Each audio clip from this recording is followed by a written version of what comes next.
ಮಹಾಕುಂಭಮೇಳದಲ್ಲಿರುವ ಆಸಕ್ತಿದಾಯಕ ವಿಷಯಗಳು ಯಾವುದು? ಕುಂಭಮೇಳ ನಡೆಯುವ ಜಾಗದಲ್ಲಿ ಜಪಾನ್ನ ಮಿಯಾವಾಕಿ ತಂತ್ರದ ಮೂಲಕವಾಗಿ ಅಭಿವೃದ್ಧಿಪಡಿಸಲಾಗಿದೆ ದಟ್ಟವಾದ ಅರಣ್ಯ. ನಾಗಾ ಸಾಧು ಪ್ರಮೋದ್ ಗಿರಿ ಮಹಾರಾಜ್ ಈ ಮಹಾಕುಂಭಮೇಳದ ವಿಶೇಷ ಆಕರ್ಷಣೆ. ಮಹಾಕುಂಭಮೇಳದಲ್ಲಿದ್ದಾರೆ ಅಂಬಾಸಿಡರ್ ಬಾಬಾ, ರುದ್ರಾಕ್ಷ ಬಾಬಾ. ನಾಗಾ ಸಾಧುಗಳು ಮಾತ್ರ ಅಲ್ಲ, ನಾಗಾ ಸಾಧ್ವಿಗಳು ಕೂಡ ಮಹಾಕುಂಭಮೇಳದಲ್ಲಿದ್ದಾರೆ. ವಿಶ್ವ ದಾಖಲೆ ನಿರ್ಮಿಸುತ್ತಾ ಈ ಮಹಾಕುಂಭಮೇಳ 144 ವರ್ಷಗಳ ನಂತರ ನಡೆಯುತ್ತಿರುವಂತಹ ಈ ಮಹಾಕುಂಭಮೇಳಕ್ಕೆ ಇಡೀ ಭಾರತ ಕಾದು ನಿಂತಿದೆ. ನಮಸ್ಕಾರ. ಜನವರಿ 13ರಿಂದ ಫೆಬ್ರವರಿ 26ರವರೆಗೆ ಪ್ರಯಾಗ್ರಾಜ್ನಲ್ಲಿ ಮಹಾಕುಂಭಮೇಳ ನಡೆಯಲಿದೆ.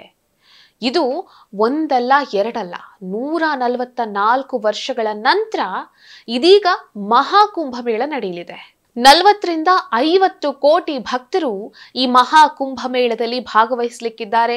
6832 ಕೋಟಿ ರೂಪಾಯಿ ವೆಚ್ಚದಲ್ಲಿ ಈ ಒಂದು ಮಹಾಕುಂಭಮೇಳ ನಡೆಯಲಿದೆ.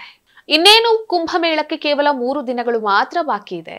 ಎಲ್ಲಾ ಸಿದ್ಧತೆಗಳು ಕೂಡ ಭರದಿಂದ ಸಾಗ್ತಾ ಇದೆ. ಹಾಗಾದ್ರೆ ಕುಂಭಮೇಳದಲ್ಲಿರುವಂತಹ ಆಸಕ್ತಿದಾಯಕ ವಿಚಾರಗಳು ಏನು ಅನ್ನುವಂಥದ್ದನ್ನ ನಾನು ಹೇಳ್ತೀನಿ. ಕುಂಭಮೇಳದಲ್ಲಿ ಮೂಲಸೌಕರ್ಯ, ಆರೋಗ್ಯ ವ್ಯವಸ್ಥೆಯ ಜೊತೆಗೆ ಪರಿಸರದ ಬಗ್ಗೆ ಕೂಡ ಬಹಳಷ್ಟು ಆಸಕ್ತಿಯನ್ನ ನೀಡಿದ್ದಾರೆ. ಪ್ರಯಾಗ್ರಾಜ್ಗೆ ಭೇಟಿ ನೀಡುವಂತಹ ಲಕ್ಷಾಂತರ ಭಕ್ತರಿಗೆ ಶುದ್ಧವಾದ ಗಾಳಿ ಸಿಗಬೇಕು, ಹಾಗೆ ಅವರ ಆರೋಗ್ಯದ ಬಗ್ಗೆ ಕಾಳಜಿಯನ್ನು ವಹಿಸುವಂತಹ ಉದ್ದೇಶದಿಂದ ಪ್ರಯಾಗ್ರಾಜ್ನ ವಿವಿಧ ಸ್ಥಳಗಳಲ್ಲಿ ಮಿಯಾವಾಕಿ ತಂತ್ರದ ಮೂಲಕ ದಟ್ಟವಾದ ಕಾಡನ್ನ ಅಭಿವೃದ್ಧಿಪಡಿಸಲಾಗಿದೆ. ಜಪಾನಿನ ಮಿಯಾವಾಕಿ ವಿಧಾನವನ್ನ ಬಳಸಿಕೊಂಡು ಪ್ರಯಾಗ್ರಾಜ್ನಲ್ಲಿ ಆಮ್ಲಜನಕದ ಬ್ಯಾಂಕ್ ಅನ್ನ ನಿರ್ಮಾಣ ಮಾಡಿದ್ದಾರೆ. ಇದರಿಂದಾಗಿ ಪ್ರಯಾಗ್ರಾಜ್ನಲ್ಲಿ ಗಾಳಿಯ ಗುಣಮಟ್ಟ ಸುಧಾರಿಸಿದೆ. ಇಲ್ಲಿ ಒಟ್ಟು 55,800 ಚದರ ಮೀಟರ್ ಜಾಗದಲ್ಲಿ ಮರಗಳನ್ನ ನೆಡಲಾಗಿದೆ. ಈ ಮಿಯಾವಾಕಿ ತಂತ್ರಜ್ಞಾನವನ್ನ ಬಳಸಿಕೊಂಡು ಅಲ್ಲಿರುವಂತಹ ತಾಪಮಾನವನ್ನ 4ರಿಂದ 7 ಡಿಗ್ರಿ ಸೆಲ್ಸಿಯಸ್ನಷ್ಟು ಕಡಿಮೆ ಮಾಡಬಹುದು. ಇನ್ನು ಈ ಮಹಾಕುಂಭಮೇಳದ ವಿಶೇಷ ಆಕರ್ಷಣೆ ಏನು ಅಂದ್ರೆ ನಾಗಾ ಸಾಧುಗಳು ಆಚರಣೆ ಮಾಡುವಂತಹ ಹಠಯೋಗ. ನಾಗಾ ಸಾಧು ಪ್ರಮೋದ್ ಗಿರಿ ಮಹಾರಾಜ್ ಈ ಕೊರೆಯುವ ಚಳಿಯಲ್ಲೂ ಕೂಡ ಬೆಳಗ್ಗಿನ ಜಾವ 4 ಗಂಟೆಗೆ ಎದ್ದು ಮಡಿಕೆಯಲ್ಲಿ ಮಂಜುಗಡ್ಡೆಯಂತಿರುವಂತಹ ಆ ತಣ್ಣೀರಿನಲ್ಲಿ ಸ್ನಾನ ಮಾಡ್ತಾರೆ. ಒಟ್ಟು 21 ದಿನಗಳ ಕಾಲ ಈ ರೀತಿಯಾಗಿ ಮಡಿಕೆಯ ನೀರಿನಿಂದ ಸ್ನಾನ ಮಾಡ್ತಾರೆ. ಮೊದಲನೇ ದಿನ 51 ಮಡಿಕೆ ನೀರಿನಿಂದ ಸ್ನಾನ ಮಾಡಿದ್ರೆ, ಎರಡನೇ ದಿನ 61 ಮಡಿಕೆಯಿಂದ ಸ್ನಾನ ಮಾಡ್ತಾರೆ. ಹೀಗೆ ದಿನೇ ದಿನೇ ಈ ಮಡಿಕೆಯ ಸಂಖ್ಯೆ ಹೆಚ್ಚಾಗ್ತಾ ಹೋಗುತ್ತೆ.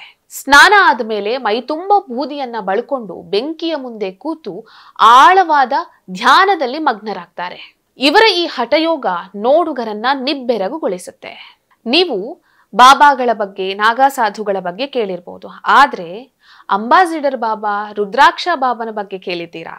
ಈ ಮಹಾಕುಂಭಮೇಳದಲ್ಲಿ ಅಂಬಾಸಿಡರ್ ಬಾಬಾ ಹಾಗೂ ರುದ್ರಾಕ್ಷ ಬಾಬಾ ಭಾಗವಹಿಸಲಿದ್ದಾರೆ. ಈಗಾಗಲೇ ಈ ಅಂಬಾಸಿಡರ್ ಬಾಬಾ 1972ರ ಅವಧಿಯಲ್ಲಿ ತನ್ನ ಬಳಿ ಇದ್ದಂತಹ ಕೇಸರಿ ಬಣ್ಣದ ಅಂಬಾಸಿಡರ್ ಕಾರ್ನಲ್ಲಿ ಮಹಾಕುಂಭಮೇಳಕ್ಕೆ ಆಗಮಿಸಿದ್ರು. 30 ವರ್ಷಗಳಿಂದ ಈ ಅಂಬಾಸಿಡರ್ ಕಾರನ್ನ ಈ ನಾಗಾ ಸಾಧು ತಮ್ಮ ಬಳಿಯೇ ಇಟ್ಕೊಂಡಿದ್ದಾರೆ.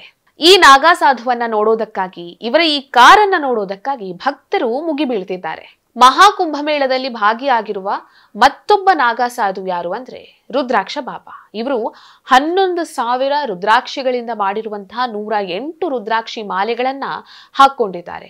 ಇದು ಬರೋಬ್ಬರಿ 30 ಕೆಜಿ ಇದೆ. ಮಹಾಕುಂಭಮೇಳದಲ್ಲಿ ನಾಗಾ ಸಾಧುಗಳು ಮಾತ್ರ ಅಲ್ಲ, ನಾಗಾ ಸಾಧ್ವಿಗಳು ಇದ್ದಾರೆ. ಇವರು ಕಠಿಣವಾದ ಯೋಗ, ವ್ರತ, ಪ್ರಾರ್ಥನೆ, ಧ್ಯಾನವನ್ನ ಮಾಡ್ತಾರೆ. ಈ ನಾಗಾ ಸಾಧ್ವಿಗಳಲ್ಲಿ ಒಬ್ಬರಾಗಿರುವಂತಹ ಮೋಕ್ರಾ ಸಾಧ್ವಿ, ಇವರು ಮಂಜುಗಡ್ಡೆ ಇರುವಂತಹ ಟ್ಯಾಂಕ್ ನಲ್ಲಿ ಕೂತ್ಕೊಂಡು ಇಡೀ ದಿನ ಧ್ಯಾನವನ್ನ ಮಾಡ್ತಾರೆ. 15 ಕೆಜಿ ರುದ್ರಾಕ್ಷಿ ಮಾಲೆಯನ್ನ ತನ್ನ ತಲೆಗೆ ಪೇಟದ ಹಾಗೆ ಸುತ್ತಿಕೊಂಡಿರುವಂತಹ ನಾಗಾ ಸಾಧು ಒಬ್ರು ಈ ಮಹಾಕುಂಭಮೇಳದಲ್ಲಿದ್ದಾರೆ. ಇಡೀ ದಿನ ನೀರಿನಲ್ಲೇ ಕೂತು ಧ್ಯಾನವನ್ನ ಮಾಡುವಂತಹ ಯೋಗಿ ಆಕಾಶನಾಥ್ ಅನ್ನುವಂಥ ನಾಗಾ ಸಾಧು ಒಬ್ರು ಮಹಾಕುಂಭಮೇಳದಲ್ಲಿದ್ದಾರೆ. ಹಠಯೋಗವನ್ನ ಪೂರೈಸಿ ತಂತಿ ಬೇಲಿಯ ಮೇಲೆ ಕೂತು ಮೈ ಮೇಲೆಲ್ಲ ತಂತಿ ಬೇಲಿಯನ್ನ ಹಾಕೊಂಡು ಧ್ಯಾನವನ್ನ ಮಾಡುವಂತಹ ನಾಗಾ ಸಾಧು ಕೂಡ ಈ ಮಹಾಕುಂಭಮೇಳದಲ್ಲಿದ್ದಾರೆ.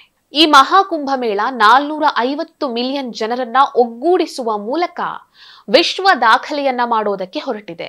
2013ರಲ್ಲಿ ನಡೆದ ಕುಂಭಮೇಳದಲ್ಲಿ ಒಂದೇ ದಿನ 30 ಮಿಲಿಯನ್ ಜನರು ಸಂಗಮದಲ್ಲಿ ಸ್ನಾನ ಮಾಡಿ ದಾಖಲೆಯನ್ನ ಮಾಡಿದ್ರು. ಈ ಬಾರಿ ಈ ದಾಖಲೆಯನ್ನ ಮುರಿಯುವಂತ ನಿರೀಕ್ಷೆ ಇದೆ. ಕುಂಭಮೇಳದಲ್ಲಿ ನೇತ್ರಕುಂಭ ಅನ್ನುವಂಥ ಒಂದು ಕಾರ್ಯಕ್ರಮ ಇದೆ. ಈ ನೇತ್ರಕುಂಭದಲ್ಲಿ 5 ಲಕ್ಷ ನೇತ್ರ ಪರೀಕ್ಷೆ, 3 ಲಕ್ಷ ಕನ್ನಡಕವನ್ನ ವಿತರಣೆ ಮಾಡಲಿದ್ದಾರೆ. ಹಾಗಾಗಿ ಇದು ಅತಿ ದೊಡ್ಡ ನೇತ್ರ ತಪಾಸಣಾ ಶಿಬಿರ ಆಗಲಿದೆ. ಕಳೆದ ಬಾರಿ ನಡೆದ ಕುಂಭಮೇಳದಲ್ಲಿ ಈ ನೇತ್ರಕುಂಭ ಲಿಮ್ಕಾ ಬುಕ್ ಆಫ್ ರೆಕಾರ್ಡ್ನಲ್ಲಿ ಸ್ಥಾನವನ್ನ ಗಳಿಸಿತ್ತು. ಈ ಬಾರಿಯ ನೇತ್ರಕುಂಭ ಗಿನ್ನಿಸ್ ವರ್ಲ್ಡ್ ರೆಕಾರ್ಡ್ನಲ್ಲಿ ಸ್ಥಾನವನ್ನ ಗಳಿಸುವಂತಹ ನಿರೀಕ್ಷೆ ಇದೆ. ಇಂತಹ ಸಾಕಷ್ಟು ವಿಶೇಷತೆಗಳು ಈ ಮಹಾಕುಂಭಮೇಳದಲ್ಲಿದೆ. ಮಹಾಕುಂಭಮೇಳಕ್ಕಾಗಿ ಸಾಕಷ್ಟು ಸಿದ್ಧತೆಗಳನ್ನ, ಸಾಕಷ್ಟು ಭದ್ರತೆಯನ್ನ ಯೋಗಿ ಸರ್ಕಾರ ಮಾಡಿದೆ. ನ ಭೂತೋ ನ ಭವಿಷ್ಯತಿ ಅನ್ನುವಂತೆ ಈ ಮಹಾಕುಂಭಮೇಳ ನಡೆಯಲಿದೆ. ಈ ಒಂದು ಅದ್ಭುತ ಕ್ಷಣಕ್ಕೆ ಇಡೀ ಭಾರತವೇ ಕಾದು ನಿಂತಿದೆ. ಈ ವಿಡಿಯೋ ನಿಮಗೆ ಇಷ್ಟ ಆಗಿದ್ದಲ್ಲಿ ಲೈಕ್ ಮಾಡಿ, ಶೇರ್ ಮಾಡಿ, ಕಮೆಂಟ್ ಮಾಡಿ. ನೀವಿನ್ನೂ ನಮ್ಮ ಚಾನೆಲ್ ಅನ್ನ ಸಬ್ಸ್ಕ್ರೈಬ್ ಮಾಡಲಿಲ್ಲ ಅಂದ್ರೆ ದಯವಿಟ್ಟು ಸಬ್ಸ್ಕ್ರೈಬ್ ಮಾಡಿ. ಹೆಚ್ಚಿನ ಮಾಹಿತಿಗಾಗಿ ಪಕ್ಕದಲ್ಲೇ ಇರುವಂತಹ ಬೆಲ್ ಐಕನ್ ಅನ್ನ ಪ್ರೆಸ್ ಮಾಡಿ.